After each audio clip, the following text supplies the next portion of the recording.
नाही नाही नाही ऐका ऐका ऐका, मी स्वतः बोललेलो वेंडरशी, तुम्ही काही करू नका. आणि आज ज्या टर्म्स कंडिशन्स फायनल झाल्यात त्याचा मेल केलाय का तुम्ही?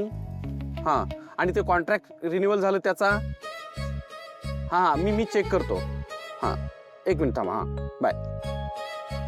नाही नाही बस बस बस बस, फोन कट कर, बस झाला ना. काय मगाचपासून बघतीये मी, फोनवरच आहेस. इतके दिवस तुला काम नव्हतं तर खाण्यापिण्याकडे लक्ष नव्हतं, आता कामाला लागला आहेस तर माझ्याकडे लक्ष नाही. आपण बाहेर चाललो ना, माझ्याशी पण बोल, नुसता फोनवर. निकिता 1 मिनिट, इतके दिवस मी ऑफिसमध्ये नसताना समरने माझ्या वाटचं सगळं काम केलंय. आता दिवस रात्र एक करून त्याची कसर भरून काढायला हवी, सगळी कामं करायला हवीत यार. कर तू कामं कर, ती महत्वाची आहेत. काम करतोस ना तेव्हा चांगला दिसतोस. मजा करते मी.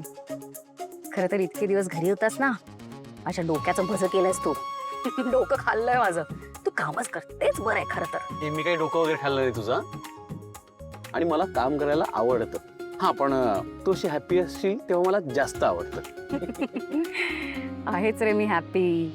काय कार्यक्रम झाला रे. स्वानंदीचे बाबा काय खुश होते, स्वानंदी खुश होती, मला बरं वाटलं.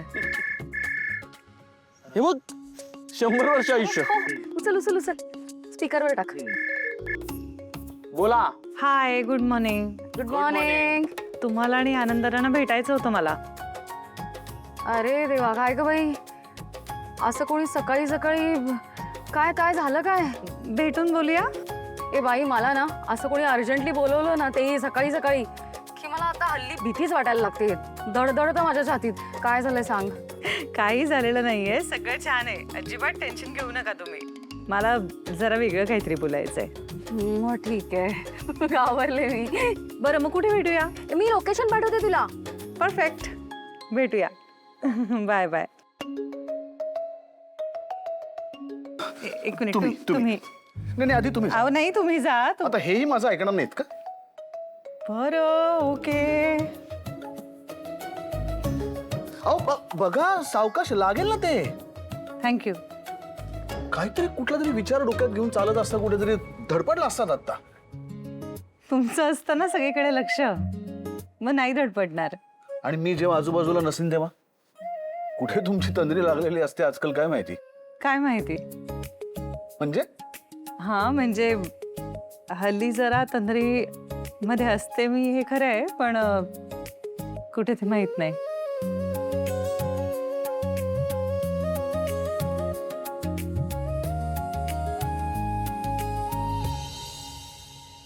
निकिता ताई, हे बघा तुमच्यासाठी आहे. 1 मिनिट. काय? रेसिपी बुक आहे. अगं पण हे बघ, काय? गिफ्ट आणलं तिने. हे तुमच्यासाठी काय? अरे पेन स्टँड आहे. नाही, हे घेतो आधी. हे घेते मी, पण घ्या ना. मी नाही. आनंदी, गिफ्ट आवडेलच मला, पण अचानक गिफ्ट काय? ओकेजन काय? तुम्ही मला इतकं छान गिफ्ट दिलत ना, त्याची परतफेड करण्यासाठी हे रिटर्न गिफ्ट आहे असं समजा. घ्या ना, मला बरं वाटेल. आनंद दादा, तुम्ही आता बाबाने इतकं छान सरप्राईज दिलं, केवढे कष्ट घेतलेत, दिवसच्या दिवस घालवलेत सगळ्या अरेंजमेंट करण्यासाठी. त्यासाठी एक जस्ट थँक्यू जेस्चर आहे. प्लीज घ्या ना. मैत्रीत अशी फॉर्मॅलिटी वगैरे नसते. अरे समोर काय म्हणतो नेहमी की समोरच्याला खूप आनंद होईल असं काहीतरी करणं हे मित्रांचं कर्तव्यच असतं. आम्ही पण तेच केलं, एवढं काही नाहीये त्यात. थँक्यू गिफ्टची वगैरे अजिबात गरज नाहीये. उलट मित्रांकडून ना सगळं हक्काने घ्यायचं, कामं करून घ्यायची सगळी, गिफ्ट नाही द्यायचं. पण मी म्हणाले ना, मी फॉर्मॅलिटी म्हणून नाही देते. तुम्ही जे गिफ्ट दिलत मला त्याचं रिटर्न गिफ्ट आहे असं समजा. प्लीज घ्या ना, खरंच छान वाटेल मला. प्लीज. थँक्यू. देते. थँक्यू. घेतल्याबद्दल थँक्यू. पण मला तुमच्या दोघांकडनं अजून एक मदत हवी आहे. बोला. मला ना कळत नाहीये की राजवाडेंना काय आवडेल. म्हणजे मला त्यांना सुद्धा काहीतरी गिफ्ट द्यायचंय, पण मुळात ऐका ना, त्यांना गिफ्ट दिलेलं आवडेल का? कारण त्यांच्या तर सगळ्या वस्तू अशा ब्रँडेड आणि परदेशातून वगैरे येणाऱ्या असतात. मग त्यात मी काय देऊ शकेन? मला मदत करा ना काहीतरी. अरे देवा, अशी कशी ग तू, समरची बायको? काय झालं? नाही, काही नाही. बरं झालं तू आधी आमच्याकडे आलीस आणि आम्हाला सांगितलंस. ऍक्च्युली समरला कुणीही गिफ्ट दिलेलं आवडत नाही. काय म्हणजे जरा पण नाही? अजिबातच नाही. अगं आमच्याकडून नाही घेत तो गिफ्ट. आमच्या मुलांना सुद्धा सांगून ठेवलंय मला कधीही गिफ्ट द्यायचे नाहीत. म्हणजे फार तर फार तुमच्या हाताने ग्रीटिंग कार्ड बनवून द्या पण गिफ्ट नाही. अरे देवा, मग आता ह्यांच्यासाठी काय ग्रीटिंग कार्ड बनवू मी? नाही ग. पण मला खरंच मनापासून अशी कृतज्ञता व्यक्त करायची आहे.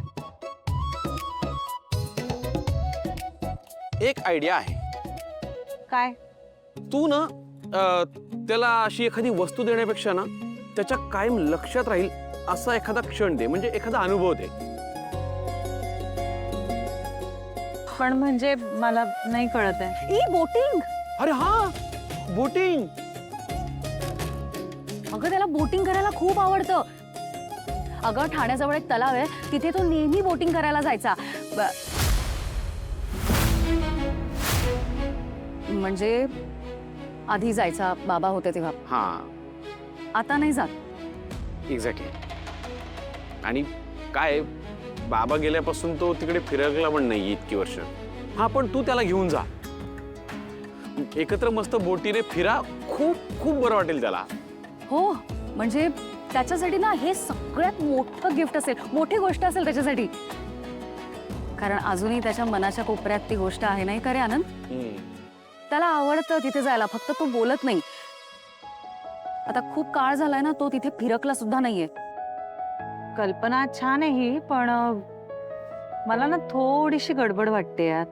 त्यांनी आता इतक्या वर्षात जे केलं नाहीये ते असं गृहीत धरून करायला लावायचं त्यांना. अगं मग बायको कशासाठी असते? आणि तू तर मैत्रीण पण आहेस त्याची. नाही, म्हणूनच मला असं वाटतंय की असं त्यांना गृहीत नको धरायला. म्हणजे ते कदाचित नाही येणार, त्यांना आवडणारही नाही ते सेम गोष्ट माझ्याबरोबर करायला. माहित नाही. एक मिनिट, नवऱ्याबरोबर बोटिंग करायला जाणं यात काय चुकीचं आहे? काय रे? मग तू जा, तू प्लॅन कर. आणि तो नाही बोलला ना तर मला सांग, मी बघते त्याच्याकडे. मला असं वाटतं की स्वानंदी वहिनी बरोबर म्हणती. मला पटतंय तिचं म्हणणं. काय म्हणजे बोटिंग करणं किंवा तिकडे जाणं हे योग्यच आहे, असं करायलाच पाहिजे. पण समरला एकदम तिकडे नेऊन असा धक्का नको द्यायला. आधी आयडिया दिलेली बरी. मी ना बोलते त्यांच्याशी याबद्दल.